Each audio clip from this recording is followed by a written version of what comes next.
Hello and welcome to the People's Space podcast with me, Wenson Mavor. Today we turn our attention to a growing public health concern in Zambia and globally. And at the center of this growing public health concern is tobacco, which also stands out as one of the leading preventive causes.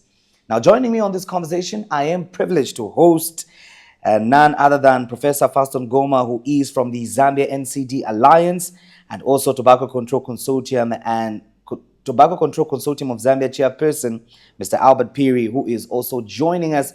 And these two gentlemen will be able to provide perspectives on the rising non-communicable diseases amidst delayed tobacco control legislation. Gentlemen, welcome to the People's Space podcast. Thank you very much. Thank you, Wedson. It's great to be here. Yeah, it's such a pleasure to have you. So we've got a very small tradition on the People's Space podcast. Before you begin, you just briefly tell us, I know Prof is already a little bit aware and accustomed to this.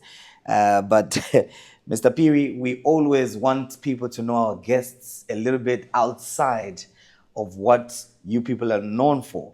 So I'll start with you. Who is Mr. Phiri outside the work that you do?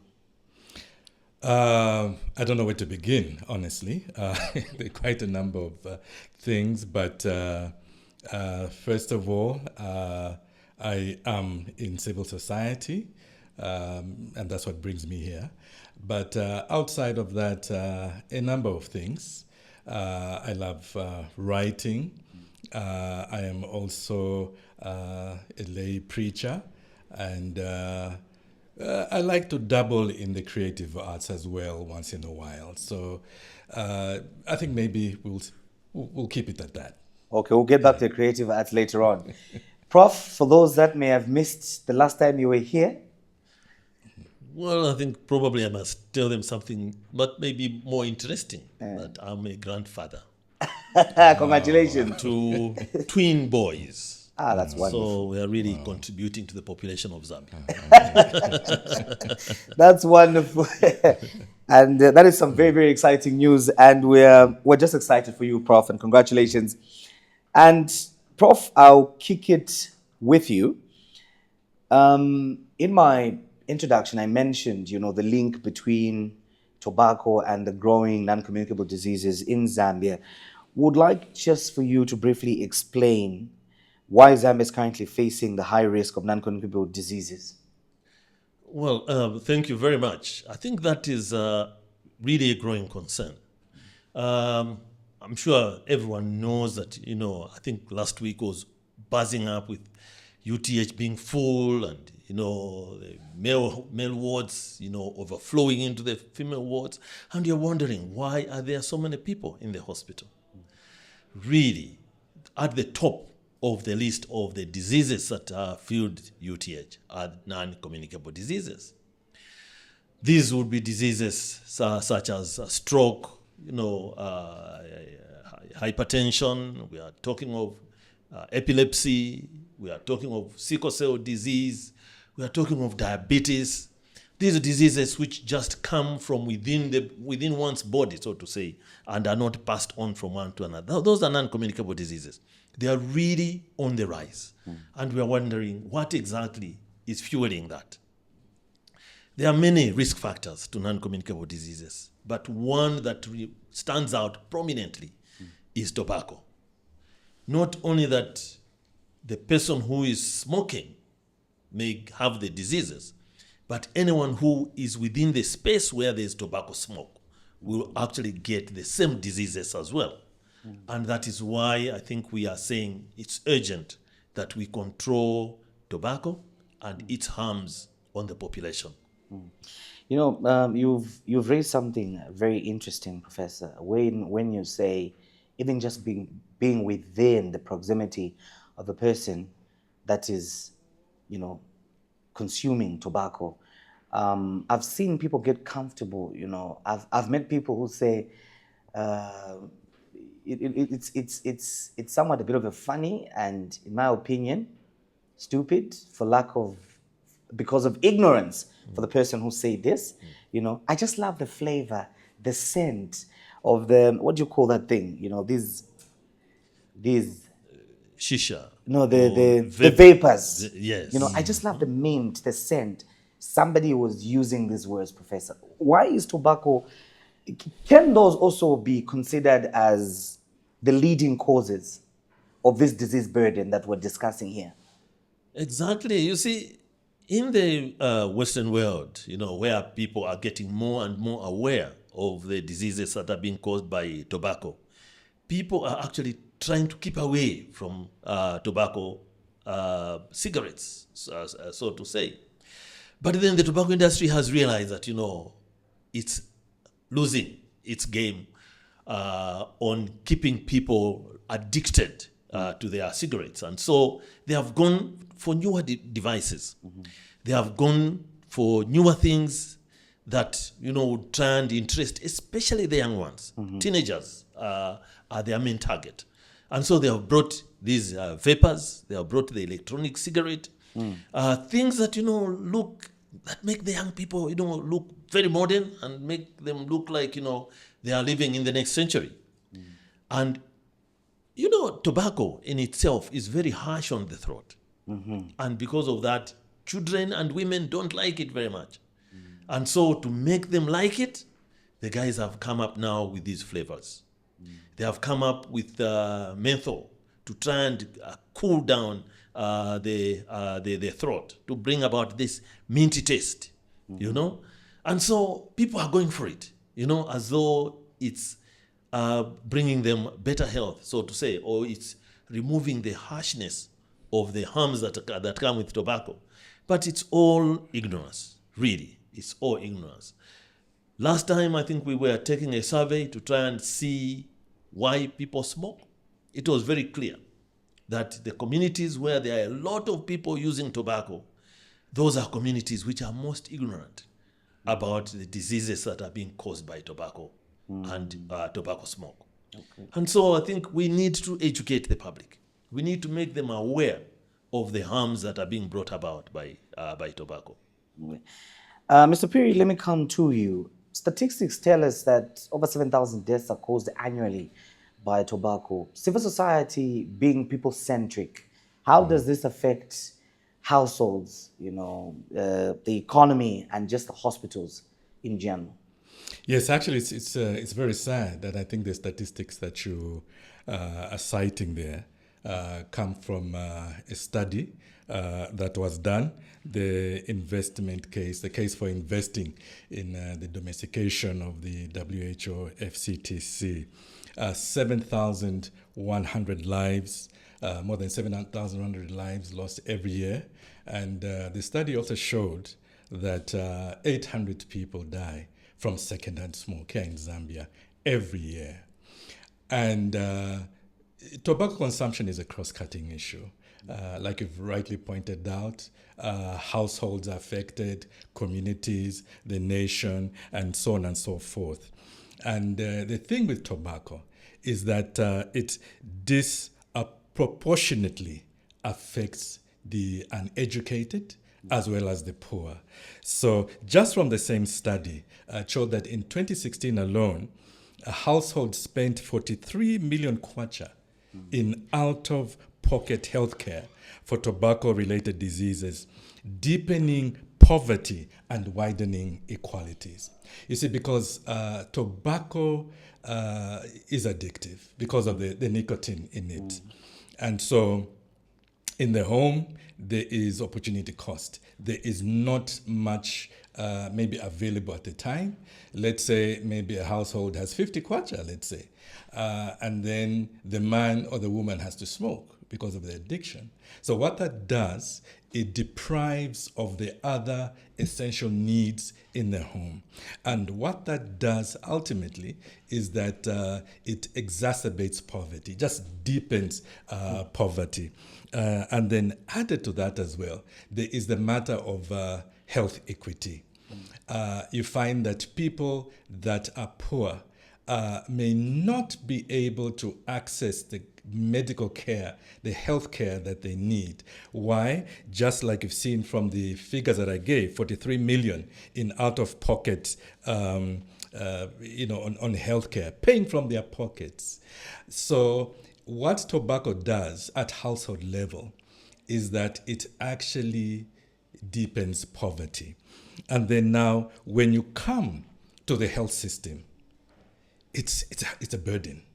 It's a huge burden on Zambia's health system. The same study, the investment case, showed that the nation, in terms of straining the health system, 154 million annually on healthcare costs. What does this do? It diverts hard collected or hard-earned money for the government to treating tobacco-related diseases when this could go elsewhere. And by the way, just to mention as well, just to emphasize, that the 7,100 deaths, those are preventable. Those are preventable deaths. So we've really got to underscore that. And what does this do? For the overall economy, government spends 2.8 billion kwacha. 2.8 billion kwacha on treating diseases, ailments that can be directly attributed to tobacco consumption. And yet, you hear every once in a while, in fact, quite frequently, there is this argument about the economic benefits of tobacco. And the reality is that tobacco to GDP contributes less than 0.4%. Now, notice, Wedson, not even 1%, not even 0.5%. Right? But 0.4%. And in terms of spending, government spends 1.2% of GDP in treating tobacco-related illnesses. So in 2016 alone, Zambia lost 104,611 years of productive life. And 60% of these deaths were people under 70. So you see, tobacco has far-reaching effects across the household, in the community, across the nation, and even on the environment, Wedson, because where do these cigarette butts go? And these cigarette butts, you find them littered elsewhere. That is toxic waste. Because within that butt, there are so many carcinogens, and here today we are talking about NCDs. Carcinogens are cancer-causing elements that are put in there. So it has an effect on the environment. There's mercury and so on and so forth. All these things go into our waterways. So it kills people, but then it also kills the environment. Okay. Professor, let me come to you. I think before we went on air, you briefly mentioned about the upcoming COP11 important conference. Would like to find out from the concerns, for lack of a better term, that were highlighted about the composition of Zambia's COP11 delegation.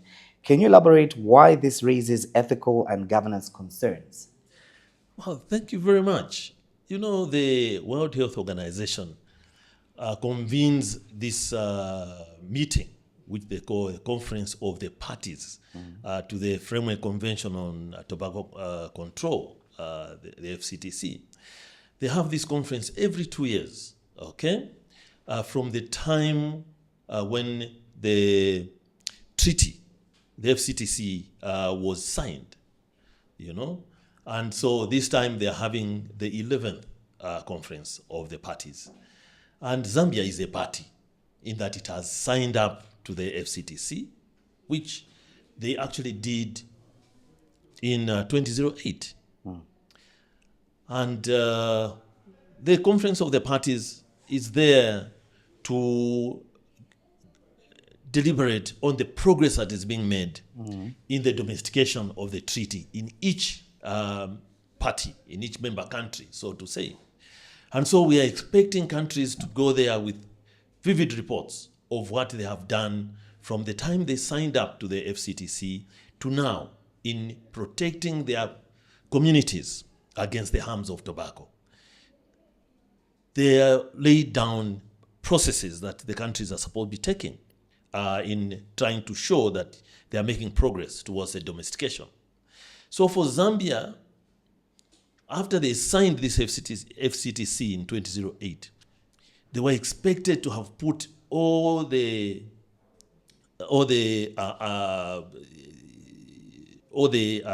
undertakings that were in that document. They were supposed to have put them to effect within 5 years, okay, which means that by 2003, they should have started doing everything that the World Health Organization said member countries should be doing, okay?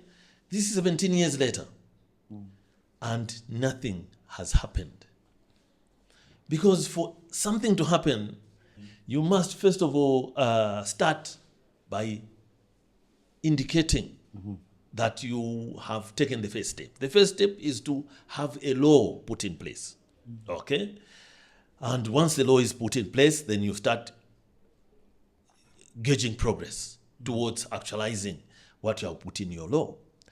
And as I've said, 17 years, nothing is happening. So, Professor, Okay. in short, do we have something substantial to report as we go for this conference? There's nothing to report, you know? And especially that, you know, apart from the progress on the FCTC itself, we are also supposed to report on how well we are doing on having signed off the protocol on illicit trade.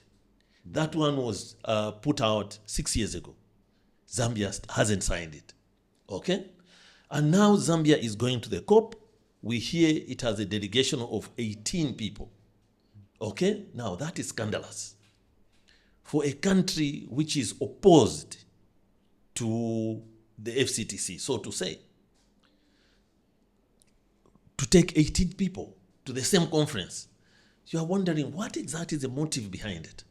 And I think as Who is sponsoring the same 18? civil society, we are very, very concerned. We are very, very worried. That is the question we are asking. Who is sponsoring the 18? Earlier this year, we had made a request to the government to actually sponsor the World No Tobacco Day, which is the main event of the WHO FCTC. The government said they don't have money. Suddenly, the COP is coming. They have money to sponsor 18 people. You know that it's actually not money from the government. It's money from elsewhere. Now, who exactly is this elsewhere that is sponsoring the 16? Because we know Minister of Health is just sending 2 people from the ministry. These other 16 are from elsewhere. Who is sponsoring them? You know? And I think this is a matter that has already been reported to the Framework Convention Secretariat in Geneva. And this time the conference is in Geneva itself. So we are hoping that the Secretariat will actually take interest in the Zambian delegation so that those suspicious individuals in that team are not given the accreditation required. Okay? I mean, it's clear, you know, for you to be on the delegation to the FCTC, you must declare that you have no connections with the tobacco industry.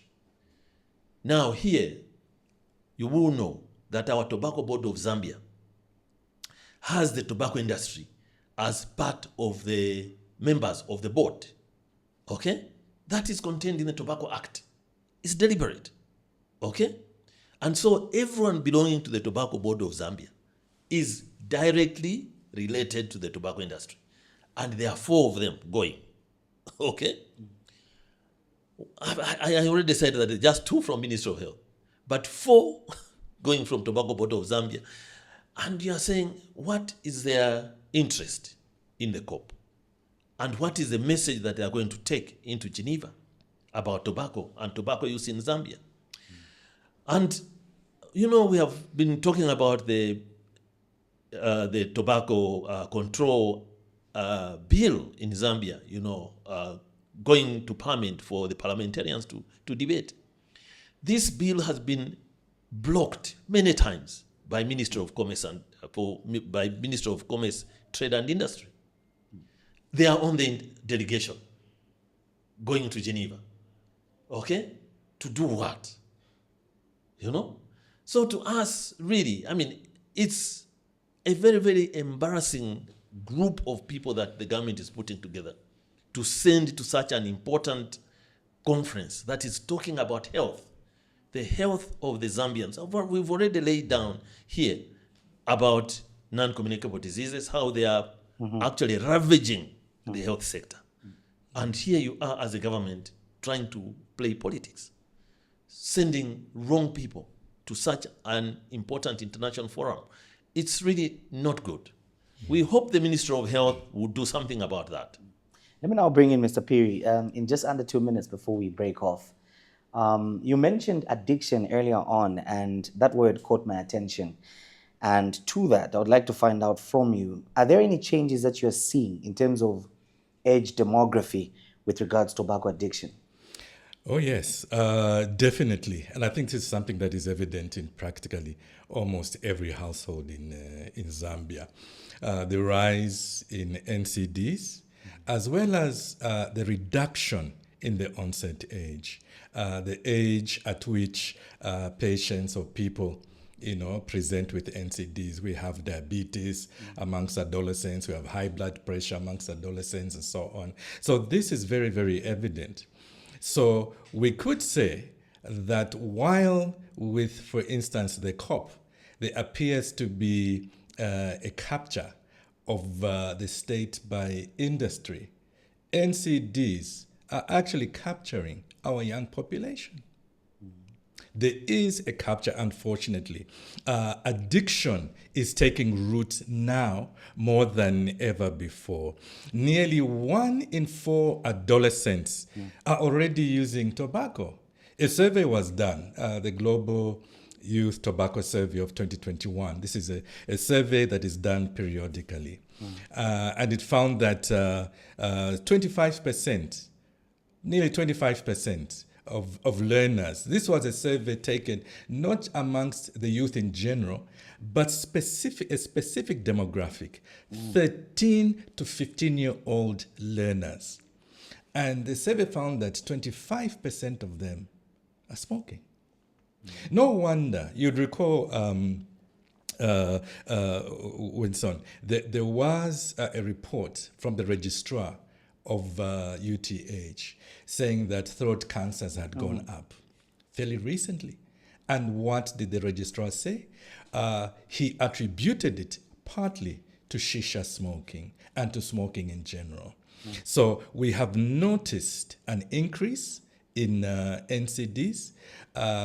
In the same way, correspondingly, an increase in smoking amongst the youth. Coincidence? No, it's not a coincidence. These two are correlated. So, and then 23% of youth 13 to 15, like I mentioned earlier, reported buying cigarettes directly from stores. Another survey, the Big Tobacco Tiny Targets. This was a survey done the proximity of schools around Lusaka, and it found that 99% of them had tuntembas or points of sale selling cigarettes within 100 meters of the schools. And 60% of those cigarettes being sold were brands that were under British American tobacco. So they are bringing these products near schools so that they can have customers, trap them early, because speaking of addiction, it is easier, it sets in during adolescence. They gain customers from adolescence, and then they have customers for life.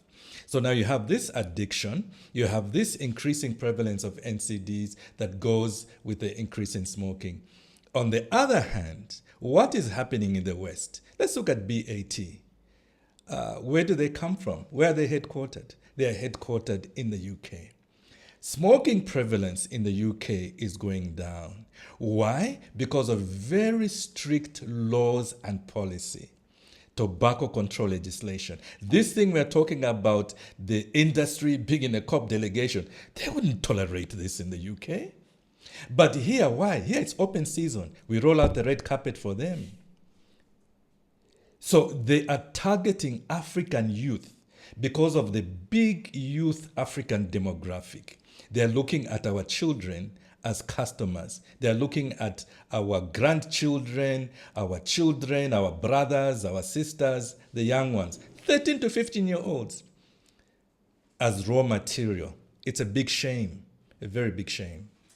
Thank you very much for those remarks, Mr. Piri. You are still watching the People's Space podcast, and today we are discussing the nexus between tobacco and the rising non-communicable diseases, and of course, helping us to understand what is happening in relation to making sure that tobacco control makes progress in Zambia. Well, we'll take a break and we'll be back shortly. But as we do, I would like to remind each and every one of you that you do stand a chance to win yourself some amazing prizes here on the People's Space podcast. All you simply have to do is be interactive on the platforms where we broadcast our episodes, that is Facebook and YouTube, under the handle the Center for Trade Policy and Development, and CTPD Zambia on X, which is formerly Twitter, and also LinkedIn and other platforms. If your comment garners enough traction, you might just be the lucky winner that will walk away with mug cups, t-shirts, hoodies, wonderful, exciting memorabilia that you cannot afford to miss on, some of which, by the way, can be used as souvenirs. So let's get talking, and you may just be that lucky winner. See you shortly. Welcome back to the People's Space podcast. This is Wenson Mavoya, and of course, I'm joined by Professor Faston Goma and Mr. Albert Piri, and we are discussing the issues of tobacco in relation to the rising non-communicable diseases. Is there a solution to this? If so, why are we not making progress with regards attaining that solution that will see improvement? Now, before we went on a break, Professor, let me come to you. You gave us some good insight with regards to the delegation and what exactly we're going to report, and some of the today I just have wrong words that are coming to my mind. Some of the mischief surrounding the delegation. That's the correct word. Very appropriate. It's really Very mischievous, Surrounding the delegation. And, you said it's been 17 years. We've not seen proper progress with regards enactment of the law that will ensure tobacco control in this country. And I'd like to find out from you, is there evidence of the tobacco industry influence in policy spaces, and how does this manifest? Well, I think there's a lot of evidence of industry's presence in the policy space. Recently, I'm sure you saw the Minister of Finance announcing an increase in taxes on tobacco, alcohol, and sugary drinks, And just a few days after that announcement, we heard that the Zambia manufacturer of the Zambian Association of Manufacturers, had an appointment with the president. They were going to talk to him about something, and who was actually top on that delegate list? British American Tobacco. Okay, they went to the president. Whatever they talked about, we are not privy. The caption we got, of course, was them introducing themselves and the British American Tobacco people being introduced very prominently there. After that meeting, the president, we didn't hear much about those taxes. We have looked at the yellow book. We are not impressed with the taxes that have been placed on tobacco, alcohol, and sugary drinks. And it's very clear that they actually did influence the implementation of that announcement. And every time, we try to get to talk to the Ministry of Commerce, Trade and Industry, they are always ahead of us. We get there, they have already gotten there, they have already given their own narrative, and for some reason, the Ministry of Commerce, Trade and Industry tends to see the tobacco industry as a better ally than the tobacco control advocates. Well, we can't blame them because that's the Ministry of Commerce. But really, we need to see a whole of government approach to issues that are around health. Because health is premium. Yeah. Unless you have a healthy nation, the nation will bleed. Okay? And I think Mr. Piri has already given us some of the figures of how much loss is going out of government in attending to diseases that are caused by tobacco use. And so we are expecting every ministry to contribute towards better health for the Zambians, including the Ministry of Agriculture, okay, which is supposed to be key in producing healthy crops, okay? But you find that, Zambia right now is a member of what we call the T5 consortium. This is a consortium of countries in sub-Saharan Africa that are growing tobacco. But for some reason, they have taken on the agenda of opposing tobacco control. Why that is happening, we are not very sure. But that group is being sponsored heavily by the tobacco industry. And every time, they have their conferences in different countries. This year, they had their conference in Zambia. Okay, they met in Livingstone, and we saw The T5. exactly. We saw our Minister of Information, Honorable Cornelius Mwetwa, going to address them, as a partner in development. Now, you can't have a partner in development in someone who is causing disease and death. There's so much that we are losing. And I think the tobacco industry is supposed to be denormalized. It's not a normal industry at all, okay? It is an industry, yes, but it is an industry that is putting a strain on government resources. Okay. Let me now bring in Mr. Piri. Still on the delegation, what would your ideal delegation for the COP11 be like in order to represent public interest? Let me put it this way.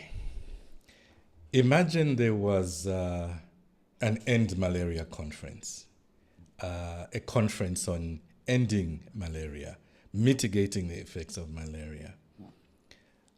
Would you include mosquitoes in your delegation?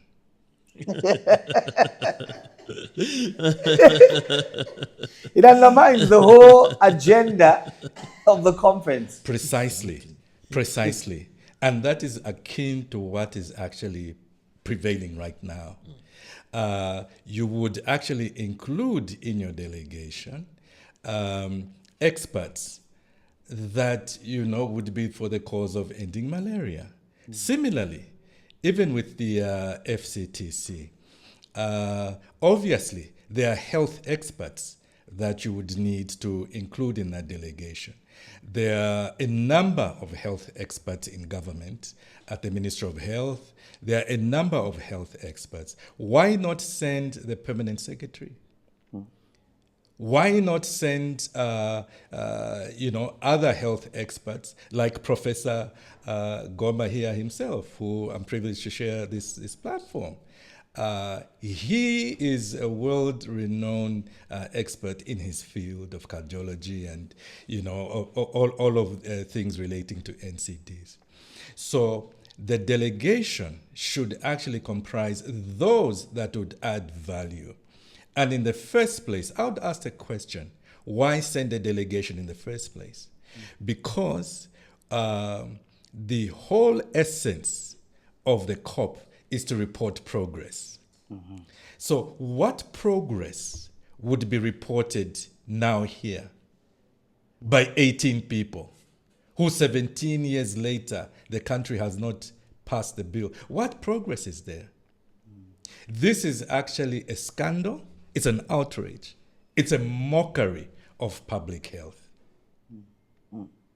Exactly. I think we need money in the health sector right now. So if the money that they are using to sponsor those 18 could be put directly into health service provision, I think we'll be doing something more productive for this country. I was actually even coming to you, Professor, as you're on that thought. For me, really, what message are we sending to the global health community if this is how we are approaching? It's very, very confusing. Very, very confusing. That is why the word mischievous, okay, was the correct word. But we must say that, the government is being notorious, okay, in really getting a body of 18 people to go and talk about an issue that you have not shown to have keen interest in. It's very confusing. You just suspect that this whole team is there to go and just destroy the entire atmosphere that will be there. Because you can imagine that this is a gathering of like-minded people, people who want to talk tobacco control. Okay? Then you are bringing people who don't want to talk tobacco control. Or who oppose. Exactly, who oppose. And then you bring 18 of them. I mean, you are wondering, what exactly are you up to? Due to the interest of time, maybe the argument also could be, especially from the Ministry of Commerce perspective or point of view, is that in as much as, yes, tobacco is harmful to health, the disclaimer is there, but at the same time, government has a responsibility to create jobs, to create favorable economic conditions for its citizens. So briefly from both of you, briefly, I'd like to find out, starting with you, Mr. Piri, has civil society perhaps provided alternatives, evidence-based alternatives, which government can look to cushion should the tobacco control bill been enacted and the economic effects kick in? Have those evidence-based solutions been provided? I'll start with you and briefly, because I've got other good questions that I would like you to answer. So this one briefly. Okay. Very, very briefly. First of all, I think we have to appreciate that wealth is a function of health. There can be no productivity without health and wellness. So prerogative for any nation is health. Empower is an acronym that is the essence of the FCTC. Monitoring tobacco use and protecting people from effects of secondhand smoke. And then there is also the offering people to quit, and also the issue of alternative livelihoods as well. It's part of it. It's part of it as well. So yes, and there is evidence. There have been studies that have been done. And then it is also part of the Empower package of the of legislation. Professor, quickly from you. Well, you see, tobacco control has nothing to do with a reduction of production of cigarettes or a reduction in production of tobacco by our farmers. Nothing. Okay? Every country where tobacco control has been effected has continued to have the tobacco industry thriving. Here is British American tobacco, okay? It comes from Britain, and Britain has very strict tobacco control laws. It's making money, okay? And people are still in employment, okay? And so bringing the argument that, if we do tobacco control, people are going to lose jobs is an old narrative, okay? Which actually is being peddled by the tobacco industry itself. But then it's time we educated our people that actually there is nothing that will cause job losses because we are doing tobacco control. In terms of getting additional revenue, that is exactly what happens. Where there's good tobacco control, there is actually better revenue collection from the tobacco industry. Okay, as we get to wrap up, let me come to you, Mr. Piri. And again, I know this is a loaded question, but I want you to try to be as brief as possible as we get to wrap up before my director kills me. The tobacco control bill has been a subject that we've heard for so many years now. There were people that were not born when it started. Now these people, some of them are even almost graduating university. We're still talking about the same thing. I would like to find out from you. We've heard that the president, or some sentiments have been expressed that the president has been silent, especially on this bill. We've not seen that much needed oomph from him. Why do you think that direct presidential leadership has been absent on this issue so far? And specifically, what would you want the president to do to be able to show leadership on this matter? I'll give you 60 seconds to answer this. 60 I know seconds. it's important. 60 seconds? Well, the president's silence has been deafening because he has been quite categorical on other pieces of legislation. And what would we expect him to do? Again, I ask a question. 7,100 lives, that is 20 people per day. What would be expected of the president if 150 people were dying on a black spot in 3 Marco Polo buses on the Gwembe Batoka Road or on the Chamalundazi Road or any other place? What would be expected of the president? What would be expected of the president if 150 people died every week in a plane crash, flying over a particular point in Zambia? What would be expected of the president? Silence? I doubt it. It is his duty of care. And therefore, we ask of him, it is expected of him to take leadership and do the right thing. It looks as if one may even begin to suspect industry interference in the highest office because his silence is deafening. People are dying. Let him act. This is a crisis. If there was such a scenario, he would even, the ones I've talked about earlier, perhaps he would even declare a state of emergency. Children are dying in numbers. Thank you very much. Professor, in 60 seconds, your closing remarks? Well, thank you very much for inviting us here and for keeping the conversation on tobacco, non-communicable diseases, and the efforts that are being made the world over in trying to protect current and future generations against the harms of tobacco. But here we are in a country that is so ambivalent to tobacco control. And I really think that, we need to put our voices together. Probably as we talk about this issue from different angles, the powers that be will hear us. But for now, I think we'll be saying to the government, please don't send your 18-man delegation to Geneva. It's totally irrelevant, and it will be an embarrassment to the government of the Republic of Zambia. Thank you.